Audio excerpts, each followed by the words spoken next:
Hello साथियों, कैसे हो? स्वस्थ हो, मस्त हो? इसी आशा और विश्वास के साथ एक और शानदार और लाजवाब सेशन में आप सभी का हार्दिक स्वागत और अभिनंदन। साथियों, बात कर रहे हैं कॉमर्स ग्रेड फर्स्ट और टॉपिक है आपका फाइनल अकाउंट। फाइनल अकाउंट में अपन कुछ ऐसी महत्वपूर्ण बातें हैं जिसमें अपन ने चर्चा कर ली है कि भाई फाइनल अकाउंट में कौन कौन से खाते होते हैं, ट्रेडिंग अकाउंट क्या होता है, P&L अकाउंट क्या होता है, बैलेंस शीट क्या होती है ना। इनकी छोटी छोटी अपन ने चर्चा भी की थी, है ना। कौन सी संस्थाएं होती हैं जो ट्रेडिंग अकाउंट तैयार करती हैं, कौन सी संस्थाएं होती है जो मैन्युफैक्चरिंग अकाउंट तैयार करती है ना। ये तमाम टॉपिक पर अपन की चर्चा भी हो चुकी है। इसके अलावा अपन ने ये भी देखा था कि आयगत मदें कौन सी होती हैं और पूंजीगत मदें कौन सी होती हैं। आयगत में आयगत प्राप्ति, पूंजीगत प्राप्ति, आयगत व्यय और पूंजीगत व्यय, उन तमाम टॉपिक पर अपन ने चर्चा की है। साथ में ट्रेडिंग अकाउंट में कौन कौन सी मद है जो आपके टू साइड में यानी डेबिट पक्ष में आएंगी, कौन सी ऐसी मद है जो आपके क्रेडिट पक्ष में आएंगी। उन तमाम टॉपिक पे अपन ने चर्चा कर ली है। फिर भी किसी साथी के किसी प्रकार का कोई कन्फ्यूजन हो तो वो कमेंट करें, हम जरूर उसका जो रिप्लाई है वो हम आपको देंगे। साथ में साथियों, आप सब जानते हो कि कॉमर्स है ना, कॉमर्स एक ऐसा सब्जेक्ट है जिसको अपने को थ्योरी और प्रैक्टिकल दोनों का कॉम्बिनेशन है वो लेके चलना पड़ता है ना। सिर्फ थ्योरी पढ़ेंगे तो हो सकता है कि अपने को वो चीज़ है वो इजीली समझ में नहीं आए, और ज़्यादा प्रैक्टिकल पढ़ेंगे तो इतने ज़्यादा प्रैक्टिकल है वो एग्जाम में आने नहीं है। तो अपने को क्या करना है, कॉम्बिनेशन लेके चलना है। क्योंकि लोग ये कहते हैं भाई जो आपका कॉमर्स अकाउंटेंसी है वो कहते हैं भाई प्रैक्टिकल सब्जेक्ट है, लेकिन प्रैक्टिकल सब्जेक्ट के ज़्यादा ये टेक्निकल सब्जेक्ट है। क्योंकि इसमें जो छोटे छोटे जो पॉइंट्स होते हैं उनको अपन समझ लेते हैं तो निश्चित रूप से अपने को आगे कहीं कोई दिक्कतें नहीं होती है। और कॉमर्स में जो सेशन है वो चाहे आप यूजीसी नेट की तैयारी करो, आरपीएससी फर्स्ट ग्रेड की तैयारी करो, ईएमआरएस एग्जाम की तैयारी करो, केवीएस की, नवोदय विद्यालय की, जूनियर अकाउंटेंट की, दिल्ली अधीनस्थ चयन बोर्ड की तैयारी करो, उनमें भी वैकेंसी आ रखी है, कोई भी एग्जाम की तैयारी करो, उन सब के लिए ये सेशन है वो फायदेमंद होने वाला है। तो ज़्यादा बात न करते हुए सिर्फ और सिर्फ काम की बात करते हुए आज के इस सेशन को स्टार्ट करेंगे। और उससे पहले मेरा वही निवेदन कि जो भी साथी हमारे साथ नए जुड़े हैं वो एक बार चैनल को सब्सक्राइब कर ले और साथ में वीडियो को अपने साथियों के साथ शेयर कर दे। क्योंकि मार्केट में आप देख रहे हो कि बहुत सारे लोग हैं जो इस तरीके के आपको प्रोडक्ट है वो बेच रहे हैं, लेकिन यहाँ पे फ्री ऑफ कॉस्ट है वो आपको सिलेबस है वो करवाया जा रहा है। तो ये चीज़ है वो अपने साथियों के साथ शेयर कर दे ताकि उन्हें भी फायदा मिले।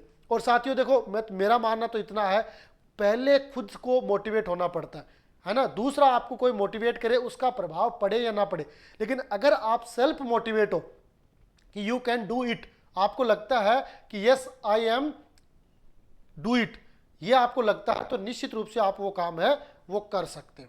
तो ये चीज़ आपको माननी पड़ेगी। और जो चीज़ अपन आपको शेयर कर रहे हैं वो आप नोट करते हुए चले, और साथ में कोई आपकी डाउट और कोई क्वेरी हो तो वो पूछते चले। और आगे धीरे धीरे जब आपकी एग्जाम होगी जून के लास्ट सप्ताह में, उससे पहले आपका सिलेबस भी कंप्लीट होगा और रिवीजन भी हो जाएगा। ठीक है साथियों, तो देखो स्टार्ट करते हैं आज के इस सेशन को।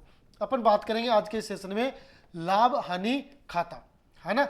लाभ हानि खाता यानी प्रॉफिट एंड लॉस अकाउंट, है ना। लाभ हानि खाते को प्रॉफिट एंड लॉस अकाउंट भी कहते हैं। ठीक है, अब देखो इसमें आपको सब जानते हैं कि शॉर्ट में अपन ये जानते हैं कि जो आपका P&L अकाउंट होता है उसमें क्या लिखे जाते हैं, अप्रत्यक्ष व्यय का लेखा जोखा किया जाता है। अप्रत्यक्ष व्यय यानी इनडायरेक्ट एक्सपेंसेस होते हैं वो लिखे जाते हैं। तो आपसे कोई पूछ ले कि भाई डायरेक्ट एक्सपेंसेस कहाँ लिखे जाएंगे, तो ध्यान रखना जो आपके डायरेक्ट एक्सपेंसेस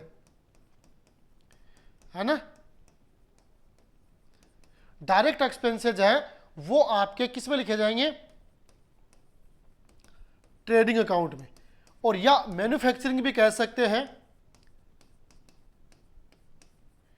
मैन्युफैक्चरिंग क्यों, है ना, मैन्युफैक्चरिंग में भी लिख सकते हैं। बाय द वे ट्रेडिंग का ऑप्शन में नहीं दे रखा हो तो अपन मैन्युफैक्चरिंग भी कर सकते हैं, क्योंकि एक निर्माणी संस्था होती है वो मैन्युफैक्चरिंग अकाउंट भी तैयार करती है। तो डायरेक्ट एक्सपेंसेज उसमें भी लिखे जाते हैं, तो ये अपने को ध्यान में रखना है। और इनडायरेक्ट कहाँ हो गए, तो जितने भी आपके इनडायरेक्ट एक्सपेंसेज होते हैं all are return in P&L account, है ना, आपके लाभ हानि खाते में लिखे जाते हैं। ठीक है, अप्रत्यक्ष व्ययों में को अलग अलग बांटे, तो देखो अप्रत्यक्ष व्यय में कार्यालय और प्रशासन व्यय से संबंधित हो सकते हैं, है ना। विक्रय और वितरण व्यय से, यानी ऑफिस एंड एडमिनिस्ट्रेटिव के एक्सपेंसेस होते हैं कि भाई एक ऑफिस रन कर रही है तो उस ऑफिस में कौन कौन से खर्चे होते हैं, है ना, उस ऑफिस में किस प्रकार के खर्चे होते हैं उस ऑफिस में लाइटिंग का है, फर्नीचर का है, पानी का है, स्टेशनरी वगैरह का है ना, तो उसके लिए। और साथ में एडमिनिस्ट्रेटिव में भी ऐसे एक्सपेंसेस होते हैं।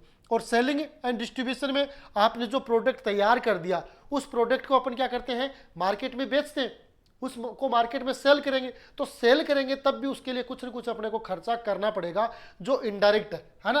और साथ में वितरण डिस्ट्रीब्यूशन करते हैं, तो उसके लिए अपन, आप सब जानते हैं भाई, फ्री सैंपल वगैरह देते हैं, है ना, जो आपके नमूना वगैरह वो दिए जाते हैं। तो इस वजह से वो आपका डिस्ट्रीब्यूशन के वे भी इसमें आपके लाभ हानि खाते में शामिल किए जाते हैं। और इनका जो अंतर आता है ना, इनका जो अंतर आएगा, अगर आपका क्रेडिट ज्यादा है, क्रेडिट ज्यादा है तो लाभ हो जाएगा, और डेबिट ज्यादा है, डेबिट आपका ज्यादा है तो हानि हो जाएगी, है ना। तो इस खाते का अंतर शुद्ध लाभ और शुद्ध हानि दर्शाता है, जिसे कहां ट्रांसफर करेंगे, उसे कैपिटल अकाउंट में के नाम से, यानी उसे बैलेंस शीट में ट्रांसफर करेंगे या कैपिटल अकाउंट में ट्रांसफर करेंगे। क्यों? क्योंकि ये राशि है जो आपकी नेट प्रॉफिट है या नेट लॉस है, उसे बैलेंस शीट के आपकी जो लायबिलिटी साइड है उसमें जो कैपिटल है उसमें ऐड करेंगे। अगर प्रॉफिट है तो ऐड कर देंगे, और अगर लॉस है तो उसे लेस कर देंगे, है ना। इस तरीके से अपन इसको शो करते हैं। तो ये चीज भी अपने को ध्यान में रखनी है। जो आपका मैन्युफैक्चरिंग अकाउंट है उसका बैलेंस क्या आएगा, cost of production. Gross profit का बैलेंस आएगा, या तो ट्रेडिंग अकाउंट का बैलेंस आएगा, या तो ग्रोस प्रॉफिट आएगा या ग्रोस लॉस आएगा। और अगर पी&एल की बात करें तो पी&एल का बैलेंस है या तो नेट प्रॉफिट आएगा या नेट लॉस आएगा। और इस नेट प्रॉफिट या नेट लॉस को अपन ट्रांसफर करेंगे बैलेंस शीट की लायबिलिटी साइड में। अगर प्रॉफिट है तो कैपिटल में ऐड कर देंगे, और अगर लॉस है तो कैपिटल में से लेस कर देंगे। ये अपने को ध्यान में रखना, ठीक है।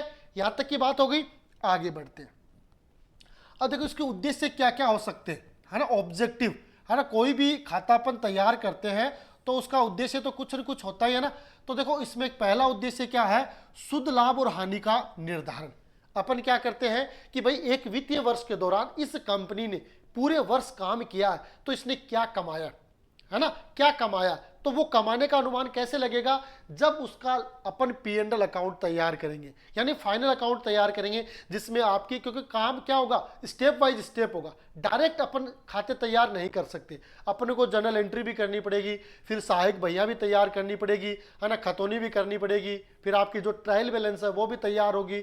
उसके बाद आपके फाइनल अकाउंट में ट्रेडिंग अकाउंट है, पी&एल अकाउंट है, और लास्ट में बैलेंस शीट है, वो आपके तैयार होंगे, है ना। इसलिए जो पी&एल अकाउंट है वो उस कंपनी की क्या करता, वित्तीय स्थिति को बताता है, यानी लाभ हानि दर्शाता है। जबकि जो बैलेंस शीट है वो उस कंपनी की आर्थिक स्थिति को दर्शाता है। क्योंकि बैलेंस शीट को देखकर अपन अनुमान लगा सकते हैं कि भाई इस कंपनी के पास कितनी तो लायबिलिटीज है और कितनी उसके पास असेट्स है ना। उसके आधार पर अपन अनुमान लगा सकते हैं। तो वो अनुमान वो क्या बताएगा, उस कंपनी की कंडीशन बताएगा कि भाई आर्थिक स्थिति कैसी है, ठीक है साथियों। तो शुद्ध और लाभ का निर्धारण भी अपने को कहां से होता है, पी&एल के द्वारा ही होता है, प्रॉफिट एंड लॉस के द्वारा ही होता है। वो ही हमें बताता है कि भाई इसमें कितना खर्चा आपने किया, है ना। दूसरा पॉइंट क्या आता है, व्यय पर नियंत्रण। अगर अपने को पता चल जाता है कि अपन ने अनावश्यक खर्चे किए, क्योंकि अगर अपना नेट प्रॉफिट है वो कम हो रहा है, इसका मतलब अपन ने काम सही नहीं किया।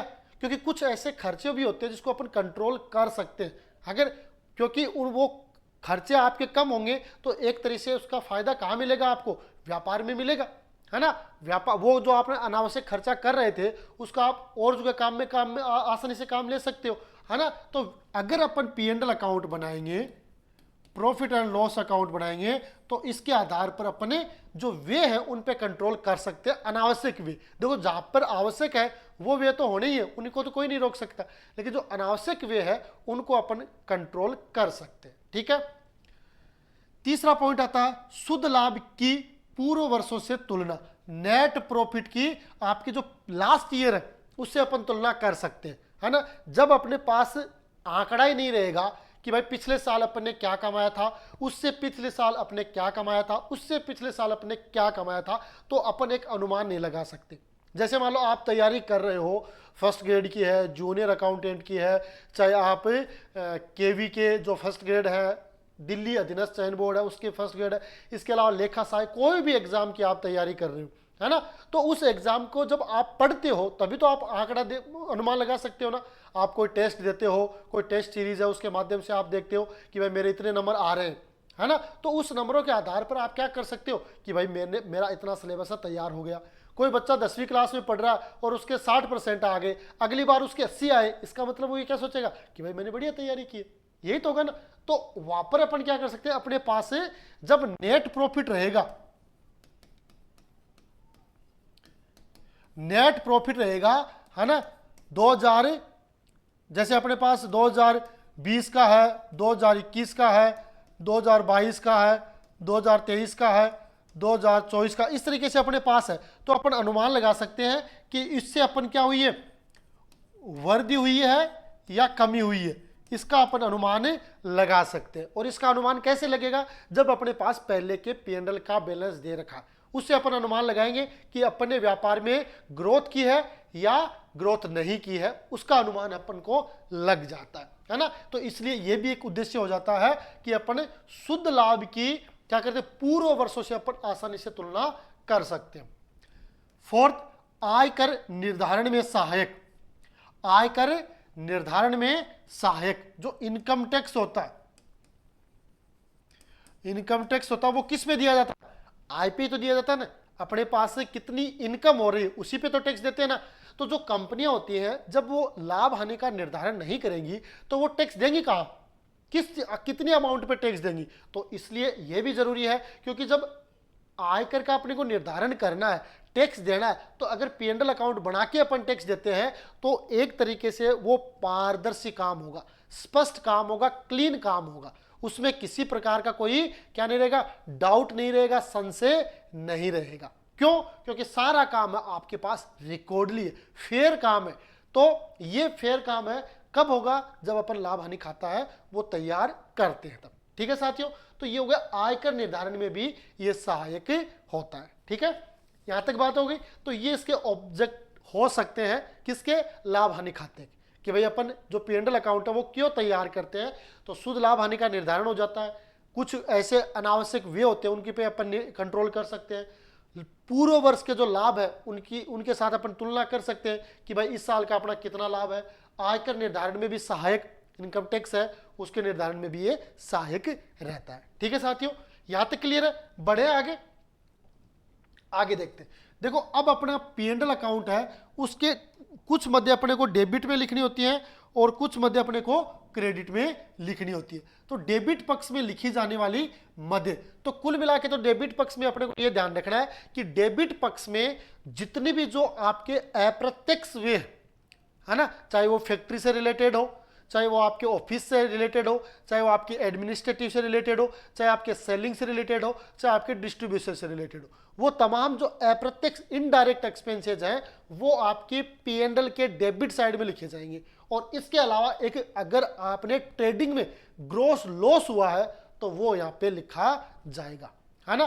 ठीक है, तो देखो डेबिट पक्ष में लिखी जाने वाली मध्य, ये प्रश्न इंपॉर्टेंट है क्योंकि जो पेपर का स्टैंडर्ड होता है ना उसमें 50% है, वो मतलब औसत के आसपास पेपर होता है, 50%, पूरा नहीं 50। तो उसमें छोटे क्वेश्चन है वो यहीं से बनते हैं कि आपको एक तरीके से मोटिवेट करने के लिए कि भाई देखो कितना आसान क्वेश्चन आपके लिए आया है। तो ये चीज आप तैयारी में रखोगे और इनको ध्यान रखोगे तो आप इसको नहीं भूलोगे। देखो पहला आता सकल हानि, है ना, जिसको अपन क्या कह सकते हैं, ग्रॉस लॉस, है ना, सकल हानि। ये कहाँ आती है, ये आपके ट्रेडिंग अकाउंट में होती है।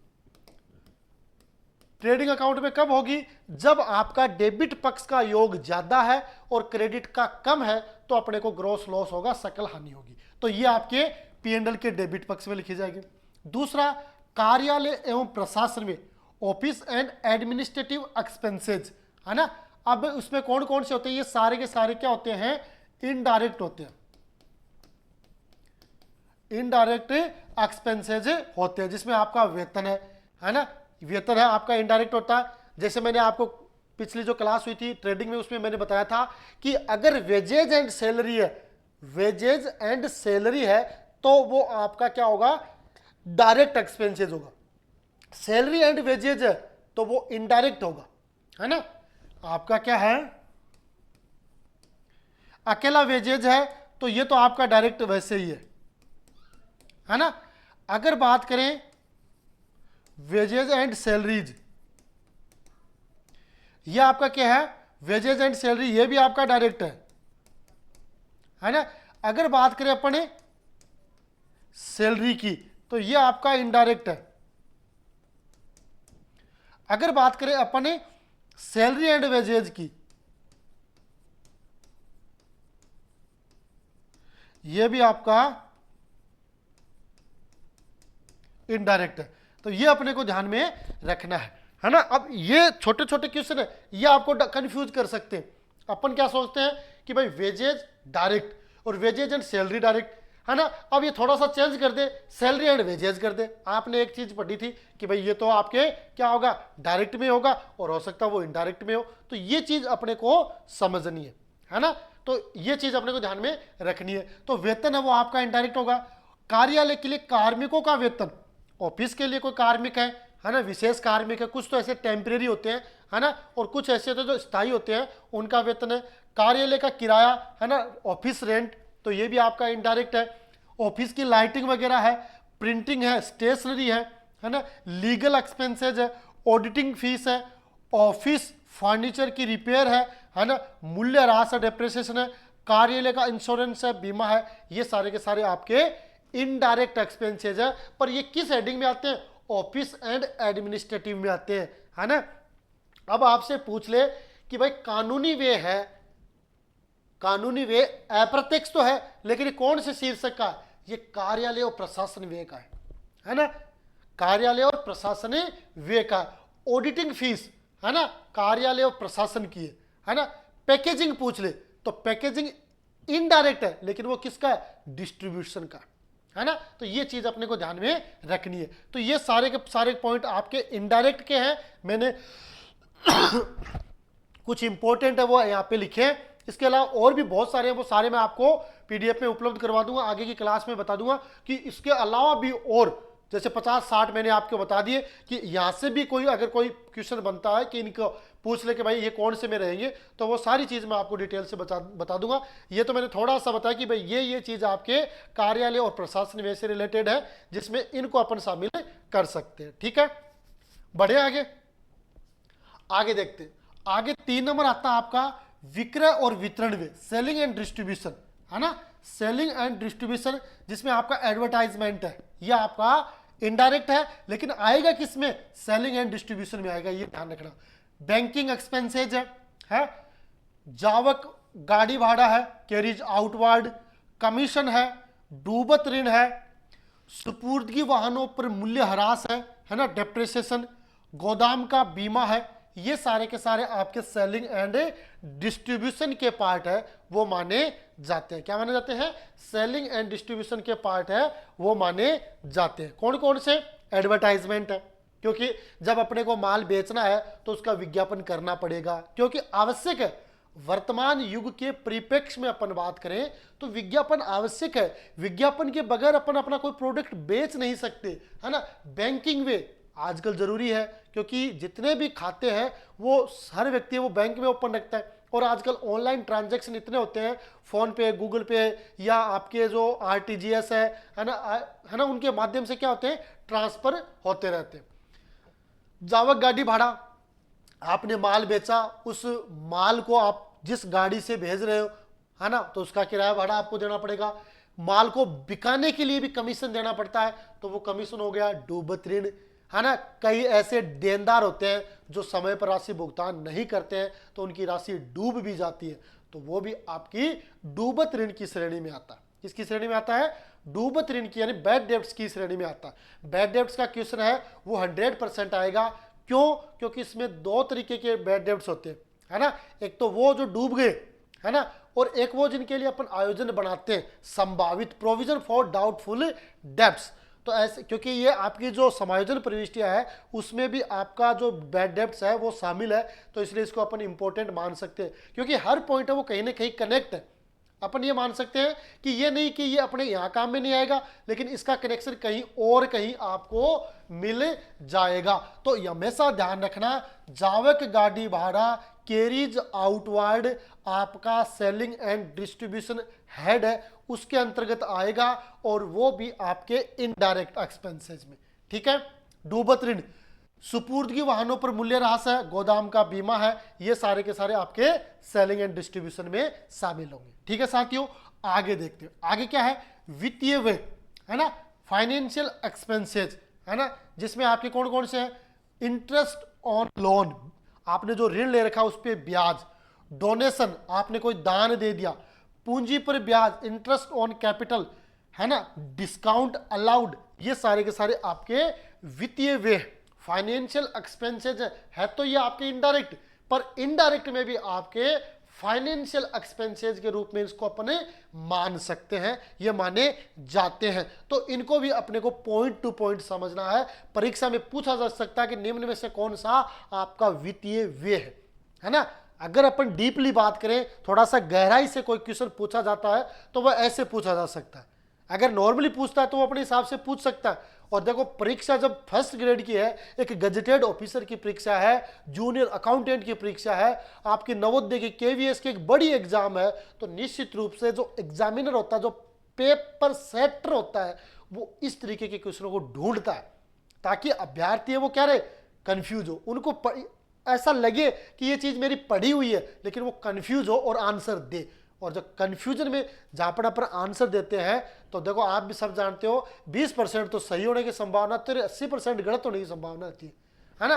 अपन कहते हैं ना कि तुक्का लगा देंगे, तो उस तुक्के में बहुत ही, क्योंकि अब बहुत सारे ये सोचते हैं कि ए बी सी डी 4 या 5 तो ऑप्शन है, लगा देंगे फट, टिक तो लगाना है, लेकिन उसमें बहुत ज्यादा चांस है वो गलत होने की संभावना बनती है ना। तो आपके वित्तीय व्यय में ये आपके शामिल हो जाएंगे, interest on loan, donation, interest on capital और डिस्काउंट अलाउड।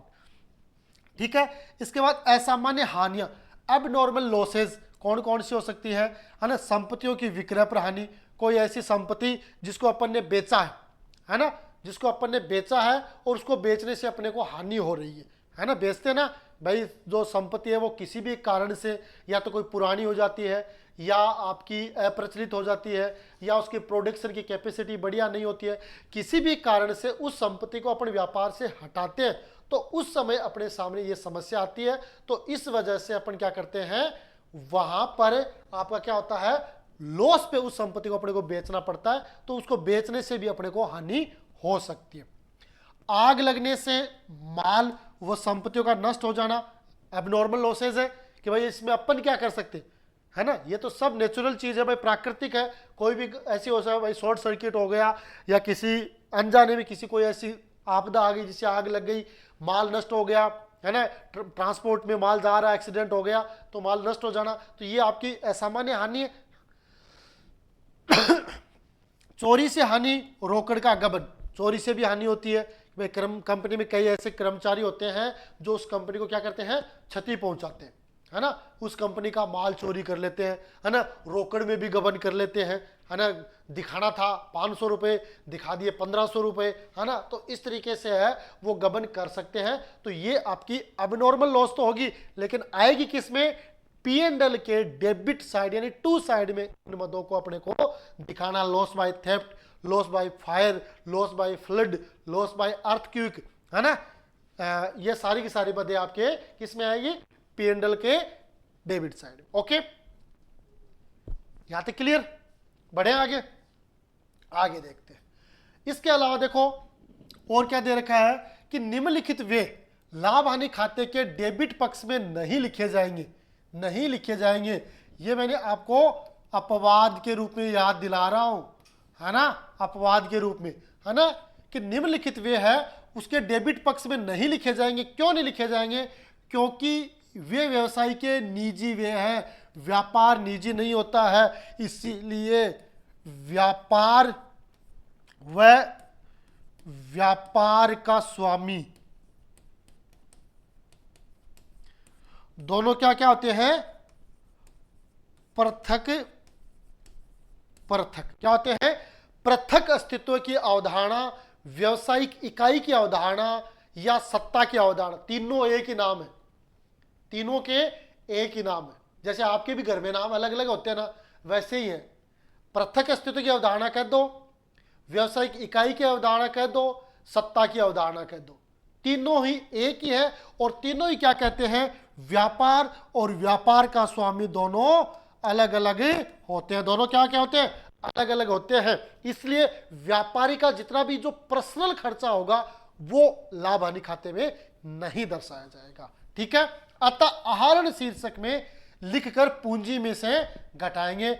आहरण का मतलब क्या हो गया कि भाई ड्राइंग, ड्राइंग शीर्षक में लिखकर इसे पूंजी में से लेस किया जाएगा। इनमें कौन कौन से हैं? जैसे घरेलू व्यय है ना, उस कार्मिक ने या उस जो कंपनी का सदस्य है ना, उसने अपने कोई घरेलू व्यय है वो खर्च किए तो वो उसके ड्राइंग माने जाएंगे और कैपिटल में से लेस होंगे। क्यों? क्योंकि पूंजी है वो व्यापार के लिए दायित्व है ना, पृथक अस्तित्व की अवधारणा के कारण। इस वजह से उसका घरेलू व्यय वो पूंजी में से कम हो जाएगा। 2, मालिक द्वारा रोकड़, माल का हरण या निजी उपयोग हेतु व्यापार में से लेना। यह भी उसका भाई मालिक है, उसने रोकड़ ले लिया, कोई माल ले लिया, ये और इनका निजी उपयोग में काम में ले रहा है तो उसको भी क्या मानेंगे? ड्राइंग मानेंगे और उसको क्या करेंगे? फिर कैपिटल में से लेस करेंगे, क्योंकि उतनी राशि फिर कम चुकानी पड़ेगी। ठीक है। इसके अलावा उसने अपना पर्सनल आयकर जमा करवाया है, उसके खुद के जीवन पर जीवन बीमा पॉलिसी प्रीमियम है, तो ये भी आपका खर्चा तो इनडायरेक्ट है, लेकिन ये आपको P&L के डेबिट साइड में नहीं दिखाना है ना।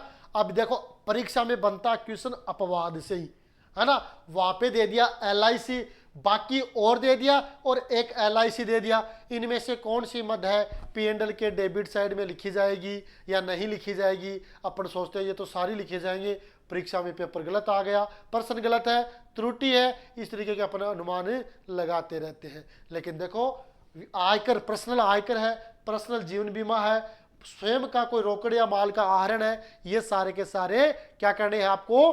ट्रेडिंग P&L के 2 साइड में न दिखा के डायरेक्ट बैलेंस शीट की जो कैपिटल है उसमें से लेस करना है, ड्राइंग में से लेस, मतलब ड्राइंग को मानते हुए पूंजी में से लेस करना है। ठीक है, ओके, यहां तक क्लियर है? बढ़े आगे, आगे देखते हैं। ये सारी चीज आपको क्लियर हो जानी चाहिए है ना, क्योंकि फिर आपके पास समय क्या रहेगा? रिवीजन का, और रिवीजन भी क्या चलेगा? फास्टली, है ना। इसलिए अपने को क्या करना है? जो आपका सिद्धांत है उस पर हर कोई काम करता है, RRP है ना। ये क्या है? RRP क्या है? क्या है RRP? R यानी रीड, सेकंड R यानी रिवीजन, और P यानी प्रैक्टिस, है ना। क्या करना आपको? पहले पढ़ना है, दबा के पढ़ना है, रीड करना है, जितना मैटर आप पढ़ सकते हो। फिर क्या करना? रिवीजन, उसका 1 बार 2 बार 3 बार रिवीजन करना है। और फिर आपके जो मॉडल पेपर होते हैं, जो आपके गैस पेपर होते हैं, है ना, उनसे क्या करना आपको?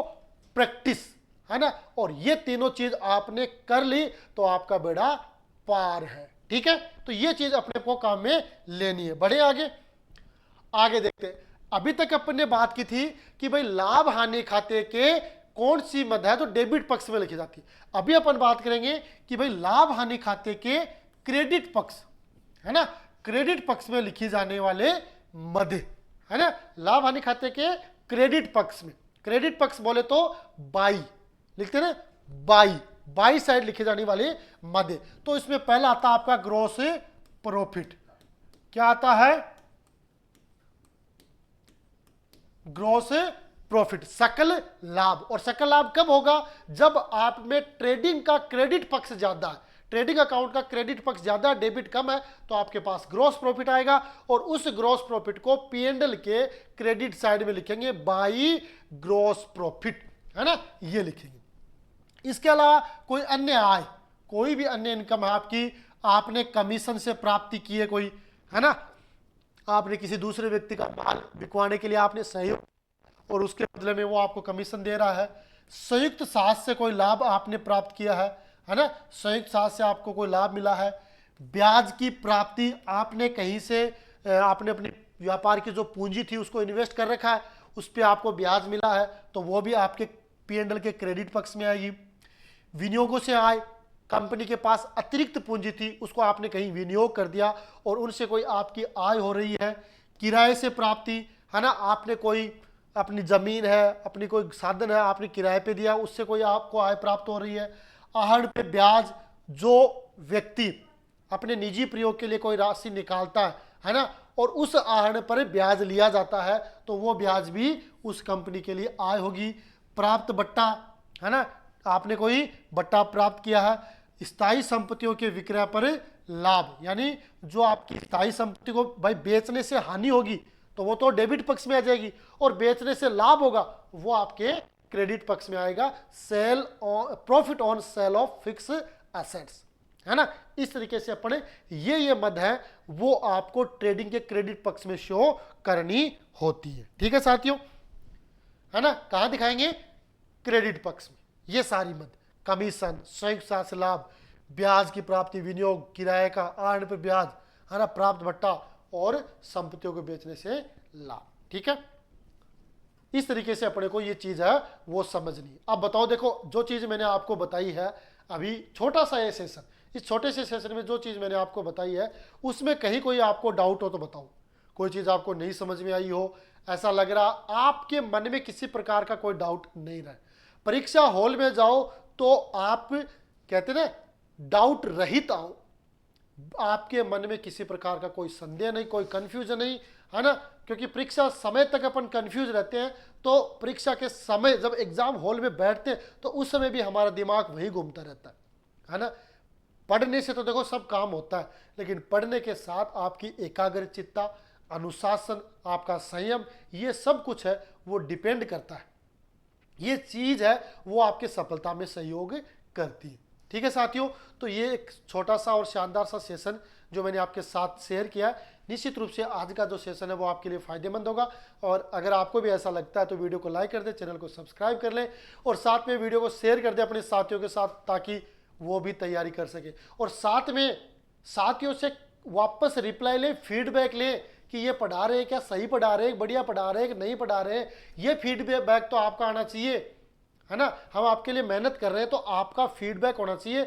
जो चीज़ हमने बताई है, फिर आपको लगता है कि भाई ये चीज़ सही है तो आप कमेंट करें, और अगर लगता है कि भाई सही नहीं है तो भी कमेंट करें, ताकि लगातार हम आपको बढ़िया से बढ़िया मैटर वो उपलब्ध करा सकें। ठीक है साथियों, तो ये था आज का सेशन। मिलेंगे अगले सेशन में, तब तक के लिए जय हिंद, जय भारत।